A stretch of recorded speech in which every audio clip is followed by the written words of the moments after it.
0.49%. David Wahiga, 31,987, representing 0.23%. George Wajakoya, 61,969, representing 0.44%. Based on the aforesaid results, the chairperson of IMBC declared William Samoei Ruto the first respondent, the presidential candidate for the United Democratic Alliance Party, as the president-elect. This declaration has precipitated a total of 9 presidential petitions that are filed before us, to wit, number 1, presidential election number 001 of 2022, John Njoroge Kamau versus Wafula Chebukati and 3 others, and Raila Amolo Odinga and 7 others named as interested parties.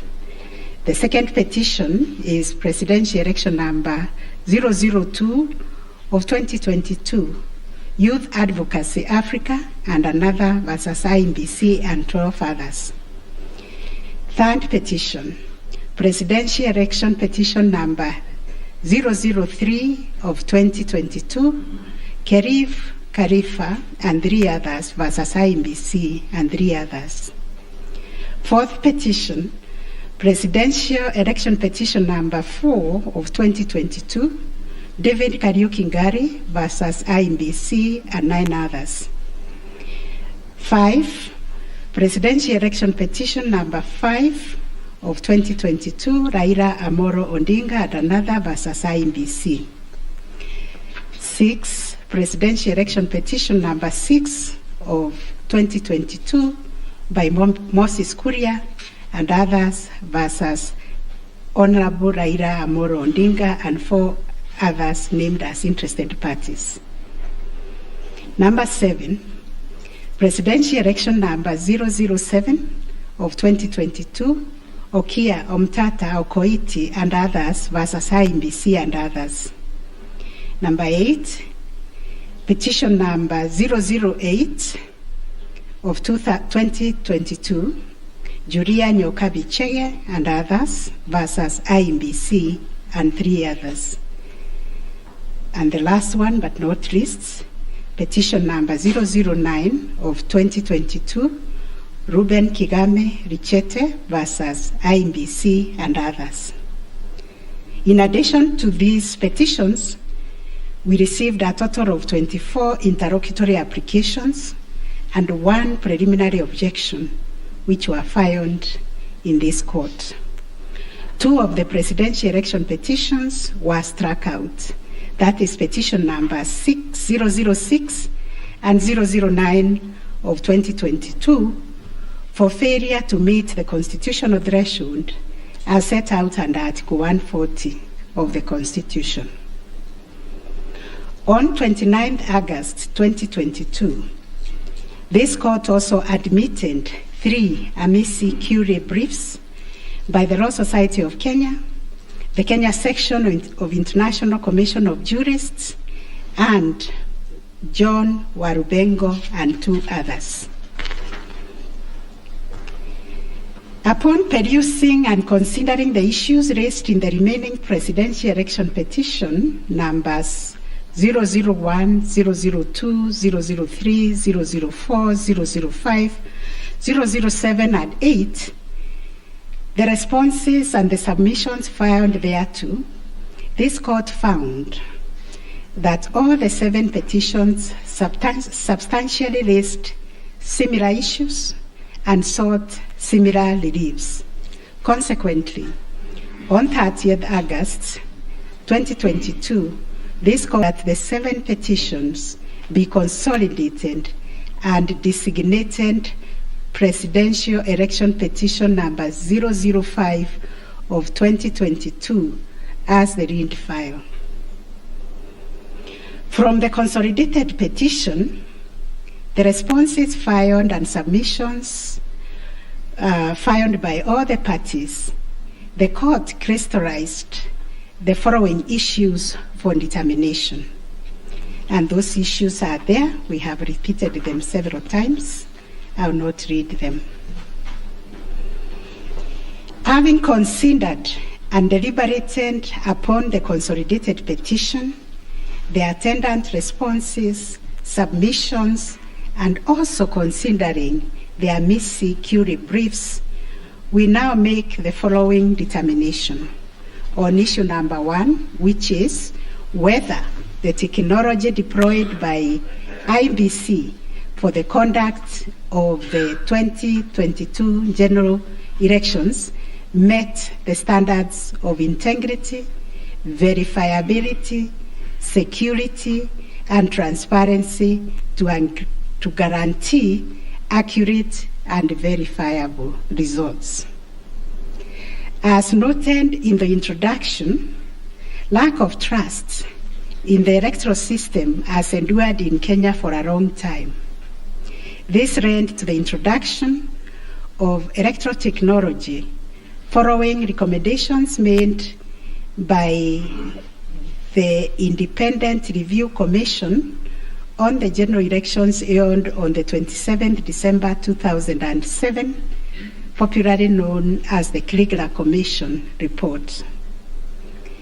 That report recommended integration of technology into Kenya's electoral process for registration, identification of voters, and transmission of results. These were enacted in Section 44 of the Elections Act 2011. By this statute, IEBC is enjoined to adopt technology in the electoral process. As a consequence, the IEBC developed a technology known as Kenya Integrated Electoral Management System, KIMS, making Kenya's election process an hybrid as it employed both technology and manual processes. The first, third, and fourth petitioners in the consolidated petition challenged technology used by IEBC during the 2022 general election.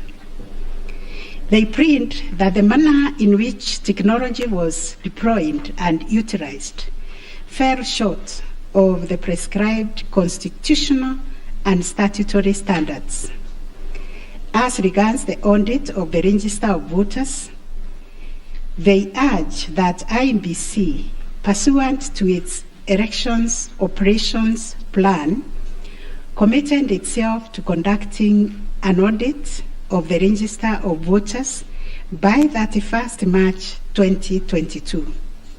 To the contrary, they arrange it only publicly availed the audit report on its website on 2nd August 2022, which was only 7 days to the elections. In this report, it was noted that the auditors established serious gaps and risk to the electoral process, including numerous cases of change of voter stations without knowledge or approval of the affected voters. Grant of voter update privileges in IEBC, IDMs, to 14 user accounts and related to voter registration. Reducing the accountability of user activities in the register of voters. Presence of 11 active generic accounts on the MBIS application and the 2 MBIS users with the same login identification. Risking unauthorized system users, possible interference, change of particulars on the activation of voters in the system. IEBC's failure to set up access, decertification, and user activity review process.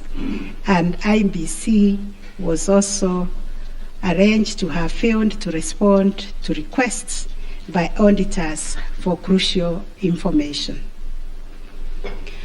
On the integrity of the technology deployed, it was the case for the seventh petitioner that in order to comply with Article 86 of the Constitution and Section 44 of the Elections Act, the technology deployed must be simple, accurate, verifiable, secure, accountable, and transparent.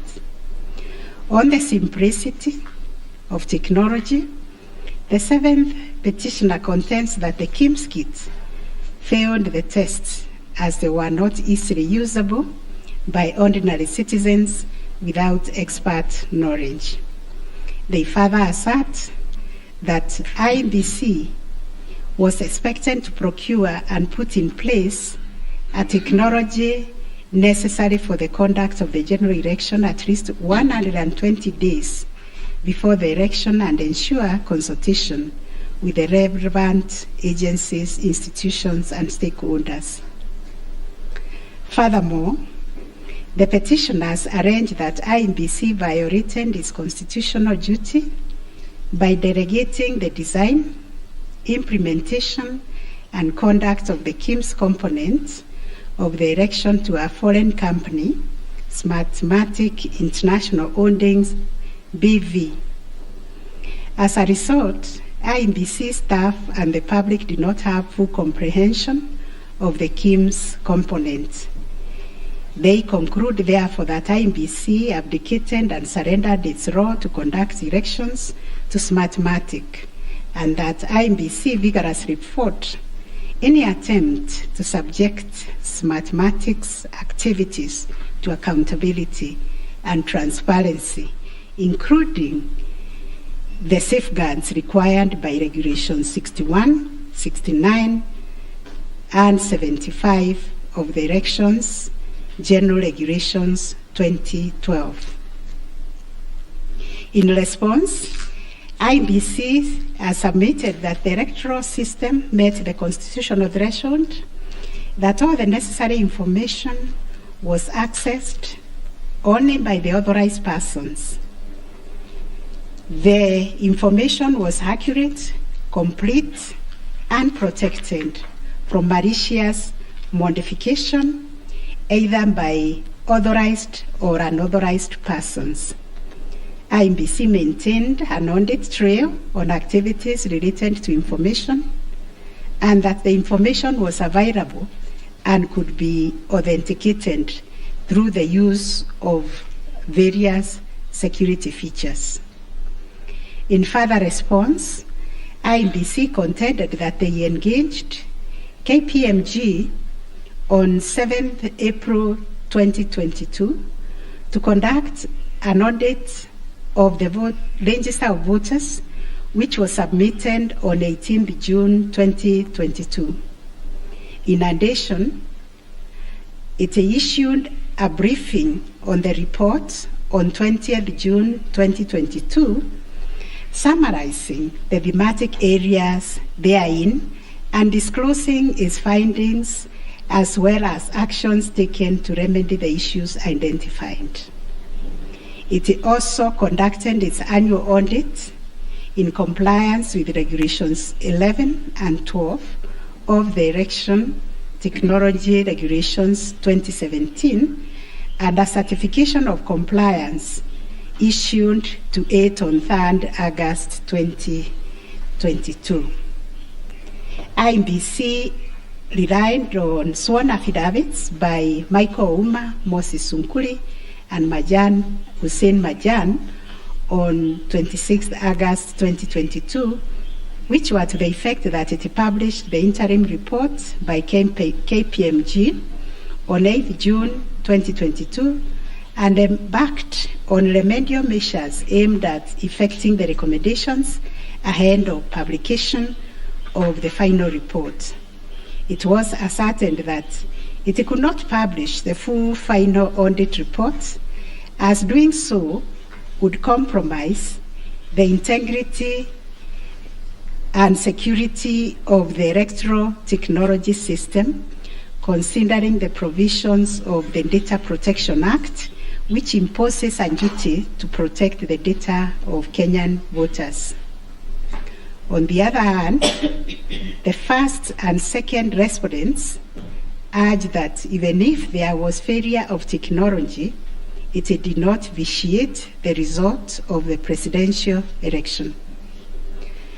Upon considering all the pleading submissions and the ICT scrutiny and inspection tallying and recount report, which fully examined the IEBC's result transmission system, RTS, we are not persuaded by the allegation that the technology deployed by IEBC failed the standard of Article 86A of the Constitution on integrity, verifiability, security, and transparency for the following reasons. 1, whereas it is true that the KIMS kit failed in 235 polling stations, 86,889 voters were granted the right to vote manually, and the requisite forms 32A were duly filed. This happened successfully in Kibwezi West constituency and parts of Kakamega County. 2, while the audit report was released to the public 7 days before the 9th August election, the register of voters was used at the election without any apparent anomalies. 3, Smartmatic was procured to provide the necessary technological infrastructure, as IEBC did not have the capacity to do so. No credible evidence meeting the requisite standard of proof of access to the system by unauthorized persons was adduced by the petitioners. The scrutiny report prepared by the registrar of this court did not reveal any security breaches of the IEBC's RTS. IEBC successfully deployed a biometric voter register system which captures unique features of a voter's facial image, fingerprints, and civil data to register and update voter details across the country and also in the diaspora. The BVR captures a voter's facial image, fingerprints, and civil data, which features are unique to each of the voter. In compliance with Section 6A of the Elections Act 2011, IEBC opened the register of voters for verification of biometric data by members of the public for a period of 30 days. Thereafter, the register was revised to address issues arising from the verification exercise. KPMG then audited the register, and we are satisfied that the inconsistencies and inaccuracies identified during the audit were somewhat successfully addressed. The second issue was whether there was interference with the uploading and transmission of Forms 34A from the polling station to the IEBC public portal.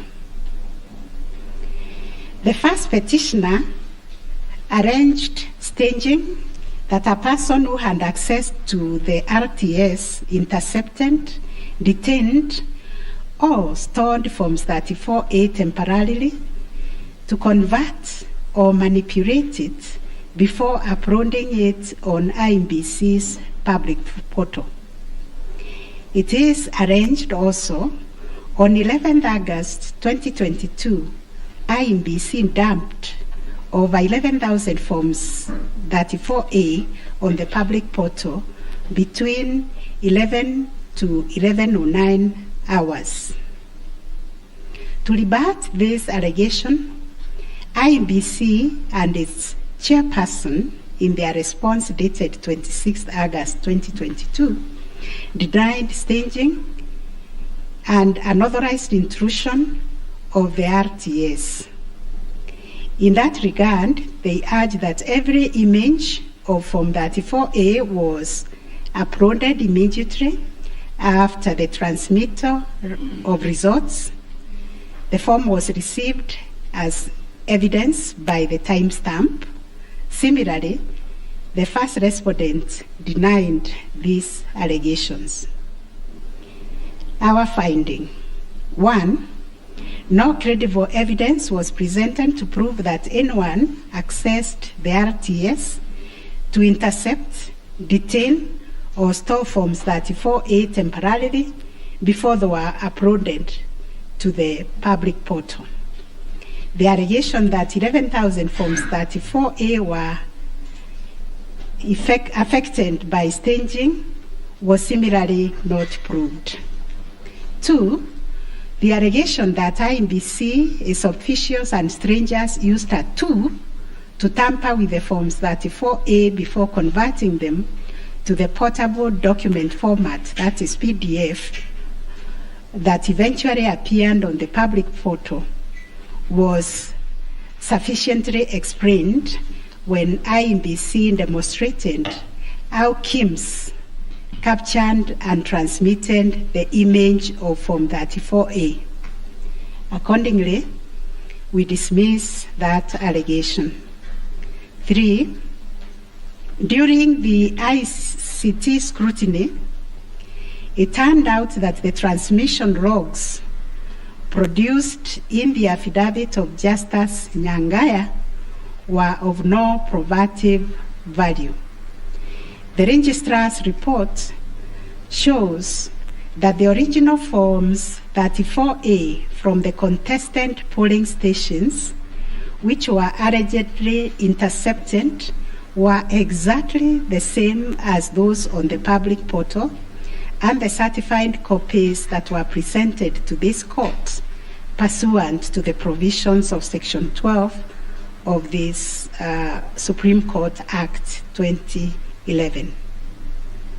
4, regarding the allegation that the integrity of the public portal was compromised, this was disproved by evidence of consistent attributes such as unique timestamps, uniform PDF conversions at the polling stations, correct polling station mapping, and consistent KIMS reporting from verification to transmission of results.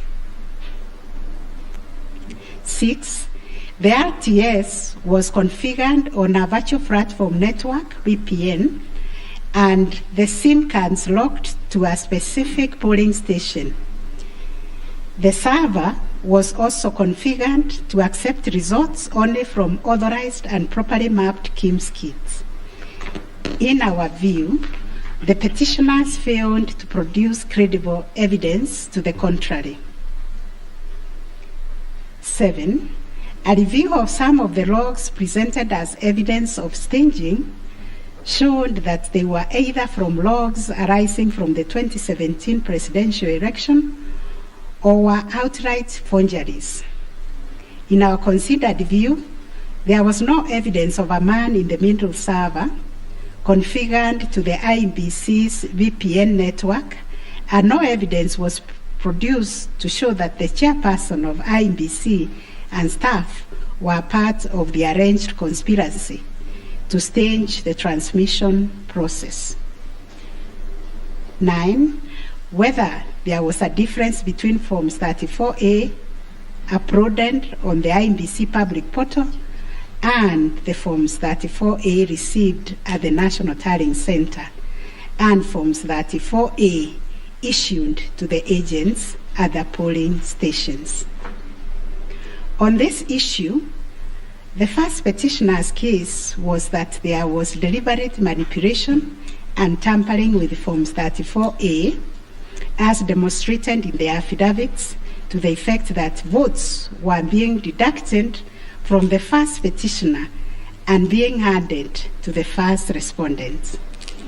To support this petition, evidence was contained in the affidavits of Honorable Martha Karua, sworn on 21st August 2022, Celestine Anyango Opio, Arnold Ochieng Oginga, and John Mark Githongo, which was sworn also on 21st August 2022, and a further affidavit sworn on 28th August 2022.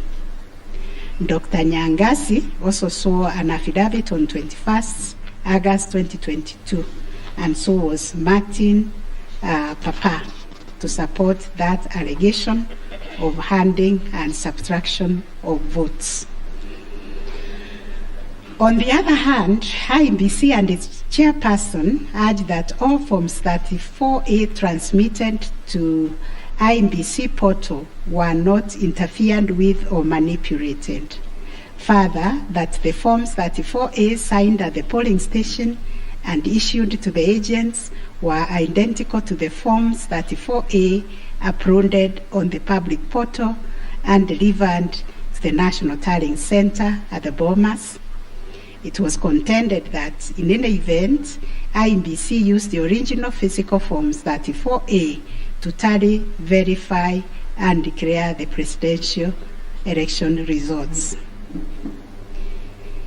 This court ordered scrutiny of the forms from the 41 polling stations outlined in the affidavit of Celestine Opio to ascertain the allegation of